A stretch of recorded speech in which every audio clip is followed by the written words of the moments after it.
అందరికీ నమస్కారం అండి. అందరూ బాగున్నారా? నేనైతే బాగున్నానండి. మీరు కూడా బాగోలని కోరుకున్నానండి. ఆంధ్ర స్టైల్లో కొబ్బరి రొట్టె తయారు చేస్తున్నాను. ఎలా తయారు చేస్తున్నాను చూడండి. అండి నీట్గా కడిగేసి పక్కన పెట్టానండి. రాత్రి నానేసిన నీటిని ఉరు నూకండి, అంటే బియ్యం నూకండి. ఇది 30 కేజీ అండి. 30 కేజీ అంటే 3 సార్లు అండి. కొబ్బరి కూర అండి, కూరేసి పక్కన పెట్టానండి. కేజీ బెల్లం అండి. మా పిల్లలకి తీయగా ఉండాలండి కొబ్బరి రొట్టు, అందుకుండా ఎక్కువ వేసుకుంటున్నానండి బెల్లం. మీకు అయితే తగినంత తీసుకొచ్చండి.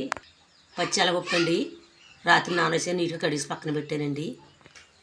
తగినంత జీలకర్ర వేసుకొచ్చండి. మనం ఉప్పు కూడా తగినంత వేసుకొచ్చండి, రుచికి సరిపడగా. ఉప్పు అప్పుడు రుబ్బుతానండి.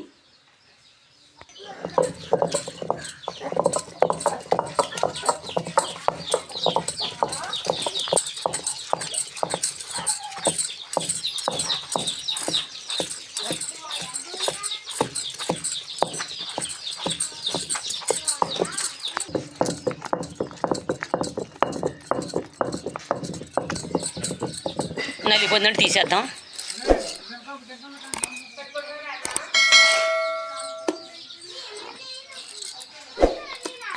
పప్పు రుబ్బేసానండి. ఇప్పుడు ఉర్నోకి వేస్తున్నానండి.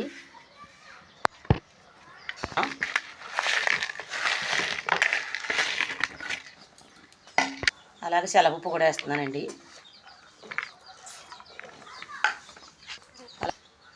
అలాగే ఒక కొబ్బరి కూర వేస్తున్నానండి. కొంచెం జీలకర్ర వేస్తున్నాను రుచికి.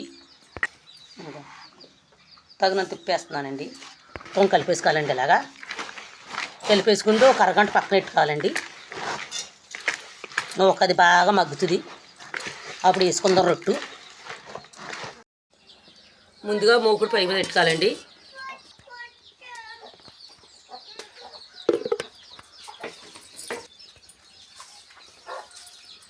రొట్టు మాడదానండి. ఇలా ఆయిల్ వేసుకుంటూ పెట్టుకోవాలి.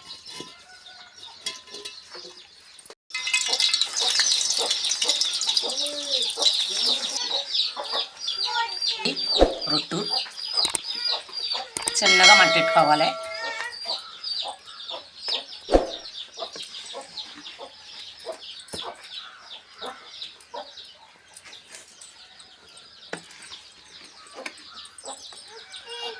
ఇలా మూత వేసుకుందండి. ఇలా వాకులు పెట్టుకోవాలి.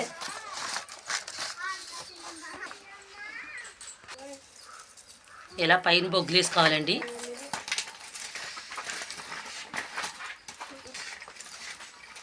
రొట్టు ఉడుకుతుంది. అలాగే వేసుకోవాలండి బొగ్గులు.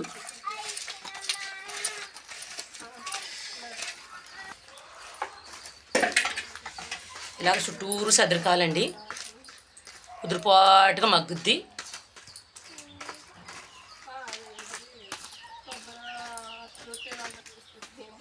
ఇలా వేసుకున్నాకండి ఒక అరగంట దాకా ఉంచితే కుదురుపాటుగా మగ్గిద్దండి.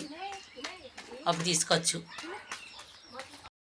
రొట్టె చూసారా ఎలా ఉడికిందో చూడండి. కమ్మగా ఉంటుందండి తింటేని. అలాగే చిన్నపిల్లలకు కూడా బాక్సులు పెట్టుకొచ్చండి. ఇది చాలా మంచిది, టేస్ట్గా కూడా ఉంటుంది. పిల్లలు ఇష్టంగా తింటారు. మీరు కూడా ట్రై చేయండి. సింపుల్గా ఈజీగా ఇంట్లోనే అయిపోద్ది.